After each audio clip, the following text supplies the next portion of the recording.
Drinks, food, art, fun. This is Hops and Spirits Kentucky. I think Mother Nature is just trying to trick us every week here lately, it seems. One day it's 30, snowing. Next day it's rainy, 50. Then later on in the week it's 70 and sunny. As long as I've lived here, I still can't figure out how Kentucky weather works. We got a great episode for you this week. I know that is in the works. We talk with Crank and Boom founder or owner Toa Green to hear her story about how it all came to be. It's a really cool story. You won't want to miss that. But before we do, let's get into what's pouring Kentucky. Warm up your pipes. Night Kitty is now open in Lexington, situated on the ground floor of the Lex, which is at the corner of Oliver Lewis Way and South Broadway. The karaoke bar will include a main room and private rooms that can be booked for parties. Jack Brown's Beer and Burger Joint is officially open at 155 North Limestone, the former Oscar Diggs spot. The menu is full of burgers made with 100% American Wagyu beef. 3 things, though, you won't see: lettuce, tomato, and ranch, so don't even ask for it. You can, but they'll probably politely tell you they don't have it. And in some sad news in the Lexington food and drink scene, Lexington Diner has closed its doors after 9 years in business. The restaurant announced on its Facebook page. The diner originally started out downtown before moving to the Gardenside neighborhood. With a little bit of fun for those in the cocktail world or those gin lovers, you can sip on Castle and Key's Rise Seasonal Gin, which is back for good. Due to popularity, the distiller is transitioning to 2 recipe releases per year: Rise in the spring and summer, and Harvest for the fall and winter. The spring-inspired bottle is now available at Castle and Key Distillery in Frankfort. And if you haven't checked out the distillery out there, you need to. It's gorgeous out there. The history and architecture dates way back, and it is just a beautiful place to go check out. And they have some pretty good pours, too, especially if you're a bourbon lover, in case you're not a big gin fan. In beer news, specifically over in Louisville, Atrium Brewing recently celebrated the grand opening of its Norton Commons tap room at Lyric Apartment Complex in Louisville. It will be the second location for the experimental Shelby Park Brewery, which is known for its dessert-flavored sour beers. And the Portland neighborhood in Louisville will welcome a new brewery and beer garden soon. Kyros Brewing will be located in the back of Farm to Fork, which is at 2425 Portland Avenue, and is the venture of 3 Louisville couples. Also in that neighborhood, you got Against the Grains production facility, and Shippingport Brewery is also located there. But up next is our Q&A with Toa Green and Crank and Boom Ice Cream. I hope you enjoy. Remember to check out Hops and Spirits on social media at Hop Spirits, all one word, on Instagram, TikTok, Facebook, and Twitter. You can also find Hops and Spirits on YouTube and at hopspirits.com. Joining us here for our Q&A this week, she's the owner of Crank and Boom. Also, BoBi Cones is her newest venture, and she's also got some more fun up her sleeves here soon. Please welcome in Toa Green. Hello, how are you? I'm good. I just realized that we're cousins, as another green with an E, and other green. And sometimes I'll say that, like, what? Like, just kidding. It's just because our last names, but hey, you never know. You just never know. Along the way, we might have just added an E, and that's how we became slightly different. That's true. That's true. Well, thank you for having me on today. I'm real excited to chat. Absolutely. And before we get into, all the fun you've had in the business world and maybe dive into some of the background of your history on all this, can you give me the Cliff Notes version about yourself? Not everything, because like I said, we got some good questions, but at least little Cliff Notes for those that might not know exactly who you are. Sure. My name's Toa Green. I am owner-operator of Crank and Boom Craft Ice Cream and BoBi Cones, along with my dear, lovely husband, Mike Green. And we run our business. We have 2 little kiddos, aged 3 and 5. So we're also trying to juggle the life of being parents to young kids while also running our business. I'm a daughter of immigrant parents who came to the States in the 70s from Thailand, and I have a big sister and a brother-in-law and a niece and an aunt and a grandma-in-law. So our whole family's around here. I love food. I love snacks. I love meeting new people, and I love talking about business, like nerdy business things. And so I'm excited to chat, and I love being here in Lexington, Kentucky. And yeah. Anything you want to know, happy to share. I was gonna say you talk about the love of food and everything. That's clearly, if like you said, Crank and Boom ice cream, BoBi Cones, soft serve ice cream. So clearly a food realm there, but that's not what you went to school for and kind of got your Right. first start in. So how does one? Because you went for what, journalism and public relations or something on those lines? Did. I did. Yeah, I grew up in Frankfurt and worked in my family's Thai restaurant. It's the first Thai restaurant in Frankfurt. It still is the only Thai restaurant in Frankfurt. My parents sold it to another family who's still running it today. It's called Thai Smile. And I worked in that restaurant from age 7 to 18, and I left Kentucky to go to school in North Carolina in Chapel Hill and slammed the door on Kentucky, swearing that I'd never work in food and that I would never come back to Kentucky again. So, be careful what you wish for, because none of those things happen. I was a good Kentucky girl and boomeranged back home and loved being back home, and then kind of ooched back into food, even though I went to school for journalism. But when I left, I was initially going to do pre-med. And then once I realized that college classes are hard, and I don't actually like science that much when it's hard. Like, it's fun when it's easy. And so I had a really hard time in school and adjusting to being so far away from home. Failed some classes. I thought about business school, and then I failed the prereqs to those classes. So I couldn't even apply to get into business school because I had failed accounting. I had failed statistics, all the prereqs that you have to actually do well to get into business school. So I didn't really know what to do with myself, and had a list of majors that I could still do and still graduate in 4 years. That was my goal. I was like, I just want to get done in 4 years. And just kind of plucked journalism, thinking that seemed like pretty tolerable. And I didn't really, I thought writing was okay, and I thought I could do okay. And there were some other options like public policy and even art. I considered art, and then just kind of landed into journalism, and then fell in love with it because the school was called the School of Journalism and Mass Communications. And as a part of the major, they had you learn how to build a website. And this is when this was before the days of WordPress. So you had to code everything by hand to build a website. So I learned those skills. I fell in love with graphic design, fell in love with photography and marketing. And so it really was like the universe just pushed me into this place that I didn't even know that I needed to be. So yeah, I ended up with a journalism and public relations degree, which I use all the time now. And then all those other skills that I happened to learn along the way. And I found myself lost in the computer lab, loving this work, and came home and got a job in PR and marketing, and decided I did not really like an office job, and went on some adventures around the world, came back to Lexington, and decided, I was like, maybe I should get back into restauranting, and which my parents had already sold the restaurant, and they're like, you were going to do something else.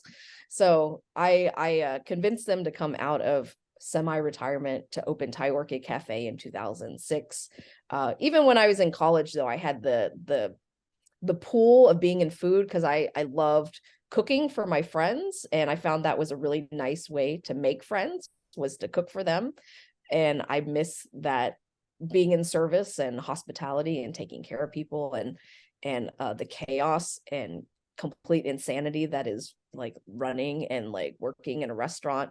I actually missed it after I had run away from it. I guess it was just deep in my bones that I couldn't get away from it. I was gonna say, I mean, you ended up back in the food world. Was it weird kind of going that route, and then not just that route, but being, you were the co-owners and everything, so it was kind of a little different side for you then too? Oh, absolutely. And when we started Thai Orchid Cafe, it was my parents that owned the business, and I was working in it as a manager. And my only experience had been, as a child, doing different tasks, but there were so many things that I didn't appreciate that have to happen in the background that my parents took care of, paying taxes, and, paying people, and making sure that the cash drawer, like all these little things that you just don't appreciate when you're a kid. But I was able to pull back on those skills, and honestly, opening the restaurant felt like coming home. It felt very natural. It felt like this is what we are supposed to be doing. And, I learned how to cook on a whole different level, standing side by side on the line, actually cooking in the restaurant with my mom, which is a whole different experience, again, from when I was a kid. So that education in itself, the cooking school of Sue and Kat, my parents, is, invaluable and something that I'll really cherish forever. Well, and it was there at the restaurant where ice cream kind of became on the menu as a dessert option. Can you talk a little bit about why that was, and how kind of really this is where Crank and Boom began? True. Yeah. It's people will ask me, how did you get into ice cream? I was like, well, it kind of happened by accident, but not accident. So after 5 years or so of running the restaurant with my parents, they were ready to retire again. And so my husband and I purchased the restaurant from them, and I started looking for something fun to do for dessert. And there's this amazing coconut ice cream that is available everywhere in Thailand, in gas stations, on the street. It's just my favorite. And the way they would serve it, and everyone serves it differently, but one of my favorite ways it was served was 3 scoops and a hot dog bun with peanuts and condensed milk sprinkled on top. It just sounds a little odd, but it's phenomenal. So I wanted to replicate that same coconut ice cream here, where, in Lexington, Kentucky, I didn't really know if there was a place that I could get it. And I just thought maybe it'd be fun if we just tried to make it. I mean, it doesn't sound like it's that hard. And so I got a machine off of Amazon, just a little $60 Cuisinart homemaker.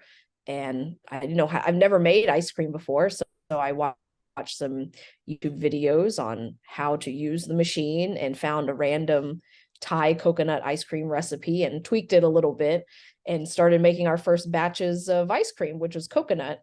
And we would serve it with a little yellow strip of jackfruit on top. And it was lovely. And I was just so excited because we could make, 2 quarts is, the equivalent to like half of a big gallon of milk. So it's maybe 3 to 4 to 5 servings, depending on how you scoop. And I would just get so excited because we make 1 batch a day and we would sell out. It's like, this is great. And started, making other flavors, and it just became this outlet for me because I'd been, on the line for 14, 16 hours a day, making Thai food every day, all day, every day. And this ice cream was this new fun outlet for me because I'm just naturally a creative person. I like doing new things and making new things and love, creating food. So the ice cream was canvas for me to pull in different random ingredients. The second flavor I made was sweet potato pie, actually, and it was made from sweet potatoes from our partner farm at the time, Elmwood Stock Farm there in Georgetown. And I just thought, how cool would it be to bring in local ingredients from our local farms who are already working with, and we're already going to the farmer's market. Why don't we pick up some blackberries or pick up some strawberries and see what happens when we smush them into ice cream? And what I found was that it made the most amazing ice cream, because at the time, ice cream had been so commercialized that, a lot of places will basically just take flavoring that's in a bottle or a can, and then they mix it with a mix that's got a lot of ingredients that you can't pronounce, and then you mass produce it and send it to the masses. And I felt like how be to kind of go back to basics with, milk, cream, sugar, salt. It's delicious, and ta-da, you get this amazing ice cream. When did it really become more than just dessert at the cafe and become that little, that cart that you could take out to events and do stuff? I mean, when did you kind of realize you had something more there? Well, there's this one pivotal moment. I mean, it kept happening over and over. People coming into the restaurant and asking for ice cream, which had no name at the time. It was just ice cream. They would ask for that, and they wouldn't order Thai food. And we're a Thai restaurant. And it kept happening over and over. And they would say, oh, okay, well, I'll just grab an extra pint of ice cream which was packaged in an unmarked soup container. and I'll just take that home with me as a part of my dinner. Sometimes they would come just for ice cream, but one of the real pivotal moments was one night in January when it was blizzarding, like a sideways blizzard where you look out and it just looks white. And we still, the restaurant was still open. So I was just sitting out front. Nobody was in there because everyone was at home.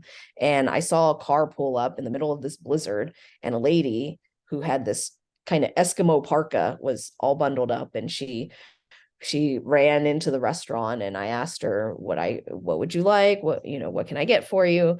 And she said, "Oh, I'm just here for the ice cream." And so she had traveled wherever she had traveled from to just come to our little Thai restaurant to get ice cream in the middle of a blizzard in January. And I remember looking at my husband and thinking, maybe this is like something, this is crazy. I like, who does that? And we thought, well, if we were able to, because we were still making it on the Cuisinart at this point, if we were able to get a commercial machine, how much would we be able to make, and what does that look like?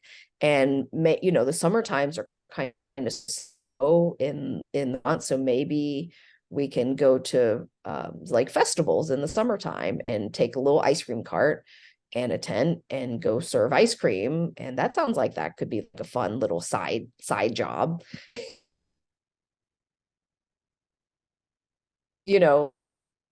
At the time, I don't know what it was. We decided, okay, well, let's just go and do this as a summer thing, as a supplement to what we're doing at the restaurant. And what we didn't want to do was go out and call it Thai Orchid Cafe ice cream, because I feel like that would just really confuse people. And even when we started and we got the name Crank and Boom, and we had the purple tent, we worked with a company to brand it out and just make this big splash when we started to do events. And that's when we were Crank and Boom 10 years ago. It's been 10 years, which is amazing. And we just were like, well, let's just go do events. And I just wanted to get the ice cream in front of people. So I just said yes to every event. I looked up every single festival within probably a 60-mile radius. And if you have a 10-person birthday party, like, we'll be there. I just wanted people to try it. And my strategy was, I was like, I'm just going to suffocate the community until they just, like, everybody knows who we are. And by the end of the season, people are like looking for the purple tent, because we were literally everywhere. And that's how it started to just become a thing. And people asked and I said yes, and we'd show up to events, and sometimes we would lose a lot of money and sometimes we wouldn't sell anything at all, but I really just wanted to get ourselves out there. Well, and it seems to have worked pretty well.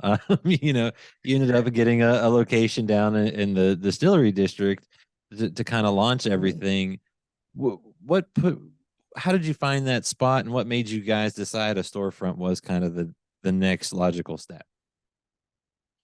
Well, we're going out to these events for several summers, 2-3 summers, and everyone would ask, "Oh, where's your store?" And we would tell them we're at, we have this Thai restaurant, or you can get our stuff at Good Foods Co-op, the local grocery store.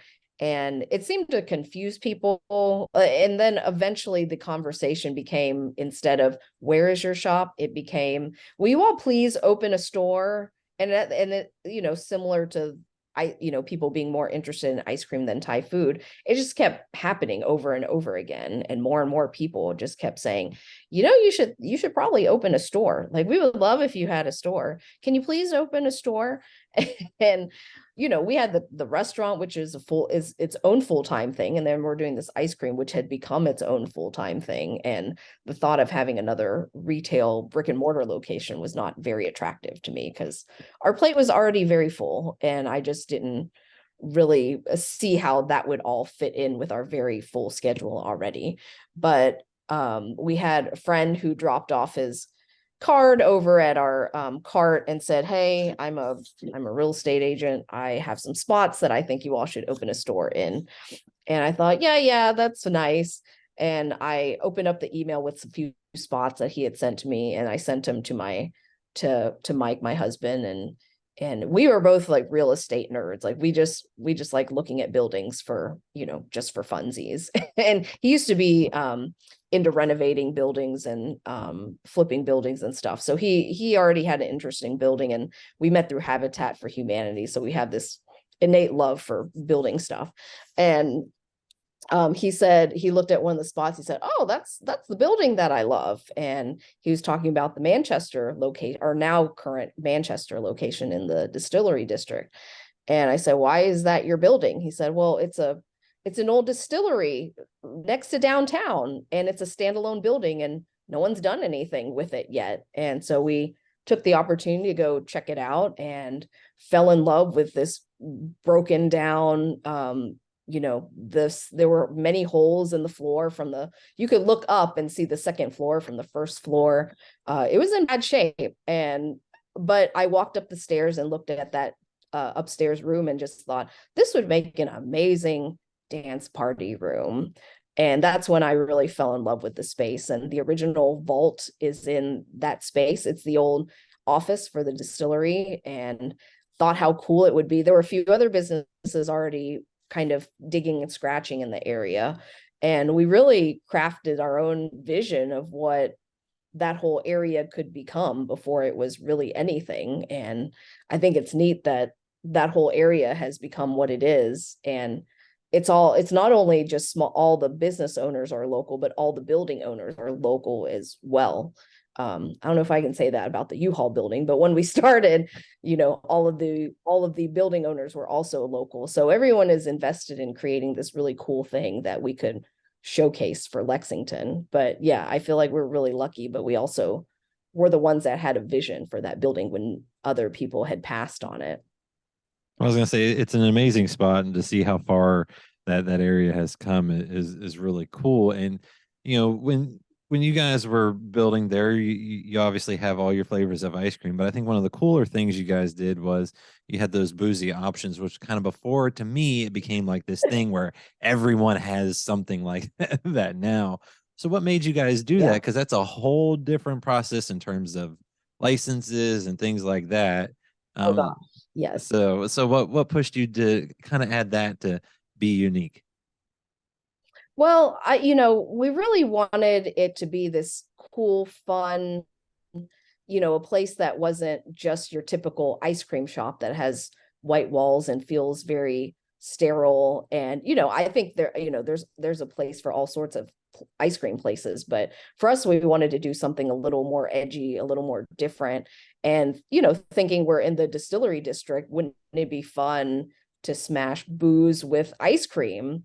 And, at the time we had a bourbon and honey ice cream and a coffee stout ice cream that had booze infused into the ice cream, which at the time was a bit of a newer concept. And so that was new in itself. And I thought, as a natural evolution of that, wouldn't it be cool if we had an ice cream shop that you could get a piece of chocolate cake and then some red wine and just enjoy it as a way to like continue your night. So if you're going to dinner, okay, maybe I don't want to go home yet. Maybe I don't want to go hang out at a bar. Wouldn't it be cool to go get dessert and we can have a nightcap there instead of, some of the other options? So it's just a way to create a space for people to have fun and to, say, oh my gosh, this stuff is amazing. And I love the ice cream. And eventually we found out that most people were less interested in things like chocolate cake and really just wanted ice cream. So that's why the menu is what it is. And we do fun concoctions with ice cream and boozy floats and ice cream cocktails. And it's just been fun and it's unique. And I think that's part of what we're always wanting to do, is to just be us and to do something fun and create something that is a little out of the box. Well, that might go back to that fun you had with marketing and communications and design work, because in addition to what you've done with the location, I feel like the flavors and everything you guys have put into ice cream has also been fun. Can you talk about being able to come up with something cool, unique, but source it locally too, and kind of be able to do something really cool like that? Yeah, I think, honestly, our community partnerships and local connections is really just finding great people that we want to work with. So, it starts with our local farmers And then, every once in a while something will pop up and we'll say like, oh, that sounds like a neat new product. Why don't we see if we can make an ice cream out of that? And, so much of what we do is community build. And so much of what we wanted from the very beginning was, wouldn't it be amazing if we were able to partner with farmers and we got big enough to where, so us purchasing items from them made an impact on their bottom line as well. So if as we grow, can we help other people grow as well? And, our honey provider, our strawberry farmer, this is Van Meter Farms out of Western Kentucky. They make a crop just for us. So we get, around this time, we start talking about what's the crop going to look like and how much are we going to order. And we order usually between 3,000 to 6,000 pounds of strawberries a year that we keep frozen throughout the year. And that's why we're able to have amazing strawberry ice cream in December when it's not strawberry season. But, I really love people and I really love building those connections. It makes me feel like more of a whole person. And I appreciate being able to make those connections and be able to hopefully show other people that it's more fun to do it with other people at the same time. Well, and I feel like you've even taken it a step beyond that with, the community partners you have where you guys give back, with the small batch club and things like that. Why was that such an important kind of next step in the evolution of some of the stuff you guys have done? Well, my husband and I met through Habitat for Humanity. And so both of us are philanthropists at heart. And I just say ice cream happens to be my tool for my philanthropy. So from day one, when we started Thai Orchid, the community has always been a piece of what we do. And, when we're just a little tiny family restaurant, we don't really have money to give, but we have food and we have our time and we have our space. So we would host fundraisers. We would use our, very small social media platform to talk about community things. And I think it's just evolved from that. As we've been able to grow, we've been able to do more. And honestly, my motivation for any sort of growth is the ability to do more philanthropy. That's really my heart and my soul. And the more people we can reach, I'm really passionate about small business, and especially now that we've been, I've been in small business for 20 years now, and we've got some experience and we've got some stories. And I'm just glad to be in a space where I can share it, because it doesn't do anybody any good just living in my head. So I just want to be able to share that information and give back that way. But we have some really awesome programs that are just ingrained in our DNA right now. We work with feed backpack programs. So every week we're packing bags. I think we've packed over 10,000 food bags for kids in 3 elementary schools here in town. And those are bags of food that are non-perishable goods that kids can take home over the weekend if they need some more support in the food arena. And then we have a program called Small Batch Club, where we have 4 recipients every quarter of the year that benefit from our Small Batch Club flavors. So we have a new flavor every week. And then proceeds from those pints and those flavors go towards those designated organizations. And I'm excited that this year, I think we will hit $100,000 raised since 2020 that we've been able to raise through the Small Batch Club. So, those are some big milestones for us, and just excited that we can make that sort of impact on our community as a tiny little, ice cream shop. I was going to say it's amazing what food can do sometimes, and how it can actually truly give back to the community. And you talk about being tiny, but you guys have expanded a little bit. You've got a second location at Clay's Mill, and then you got BoBi Cones out in Palomar. Can you talk about kind of expanding and then even leaving the kind of the crank and boom world of ice cream and going to the soft serve with BoBi Cones? Yeah. So, I grew up going to Rupp Arena for basketball games, and part of that whole experience, other than watching basketball, is to get the soft serve ice cream. And I've always loved soft serve, and it's even though it's still ice cream, it's a whole different product to me.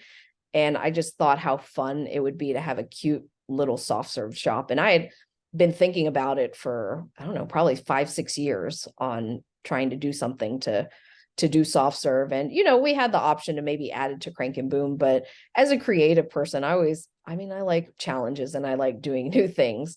So we decided, I was like, maybe now is the time. We had the opportunity to go into our current spot in Palomar was open, and thought that would be kind of the perfect place to have this spot. And we branded it with a cute little penguin and named it after our kids. And I go over there to get a chocolate cone as often as I can. It really kind of was for selfish purposes, and to just have a spot nearby that I could go and get my soft serve fix. Because, at the time there wasn't really any what I would call quality soft serve. I mean, you've got stuff at your fast food places, and I think that has its own place, but I really wanted something that was a bit more high quality. And not to get super nerdy on ice cream, but ice cream is actually a regulated term that the government regulates, similar to bourbon. You can't just go out and make something and call it bourbon. It has certain requirements. So the term ice cream is actually the same. So I don't know if you knew that, some weird ice cream trivia, but our BoBi Cones ice cream is actually real ice cream because it meets those requirements versus some other places that, it looks like soft serve ice cream, but it's not. But I'll have to pay we're attention to excited that. We could go, I mean, we could talk a whole nother hour about like nerdy ice cream things, but it was really important to me to have something that was of high quality and, well, again, was another canvas for like fun, crazy things that we could do. Well, and I love it too, because even though you might not have ended up in the science world with your degree, I feel like you're definitely in it with everything you're still doing. Yeah. But the There fun is a lot. parts, It's right? amazing. It is like art. Yeah, it's like it's a more fun science than being in a chemistry lab. But Mike and I actually graduated from ice cream school, which was all food science. It was kind of a nightmare with 13 hours of lecture a day. No, 7 days, sorry, 13 hours of lecture a day talking about ice cream science. So I could bore you to tears with all of that information if you ever wanted. Maybe over some soft serve or maybe a boozy float. We'll have to see. But you've also got some other fun projects coming up. I believe this drops here shortly on a Monday from when we're talking, and I think maybe like a week after that is your own podcast. Yeah. So can you want to talk about the yes. Crank and Boom podcast? I'd love to. So the latest project in the Crank and Boom world is the Crank and Boom podcast with Toa Green. And this again is just something that I've been thinking about for probably about 2 years. When I started really getting into podcasts, and I'm not a big reader, but I absorb information better through audio and visuals. So I was consuming all sorts of podcasts, listening to business things and life things and self-development things and marketing things. And I just thought it was such a cool way to get to know a brand and get to know a person, and then get to get information that was helpful to me. And sometimes I would hear something and it would just turn my whole mindset, and it was just so helpful to me. And, we've been doing this for some 20 years. And I thought, what better platform to share all of those stories than to do it in a podcast. So the podcast will be launching on March 28th on a Tuesday, and it's going to be coming out weekly. And it's going to be small business, entrepreneur stuff, some ice cream stuff. We're going to do an episode. I haven't actually asked my husband, but I will volunteer him that he's doing an episode with me about what it's like to work with your spouse, or if you're trying to work with a friend. We've got episodes talking about finding a mentor, some real tactical things, but then really just sharing stories of things that have come along the way, whether it's talking about, regulatory things, or how do you face challenges? How do you keep coming back when it feels like the world keeps beating you down? And just really wanting to be like your small business friend, telling you that it's all going to be okay. And it's really okay if you cry every day because it's hard, and just trying to debunk what it's like to be an entrepreneur, because you can see it all over social media and it's presented a certain way, but I really would like to uncover, what it really feels like, and what are the really hard parts, but what are the really great parts, and some tactical ways on like how we did it. What are tools that we use in our own business that help us function, and maybe one nugget of information can reach one person and it'll help them, and I'll feel pretty satisfied about that if that's the case. I was going to say, just following along on your social, you can always tell that being a small business owner can be fun for those in Kentucky. The storms that rolled through knocked out power, and with ice cream, you kind of have to have power to keep things frozen, Yes. and you had to kind of pivot True. on the spot. Yeah.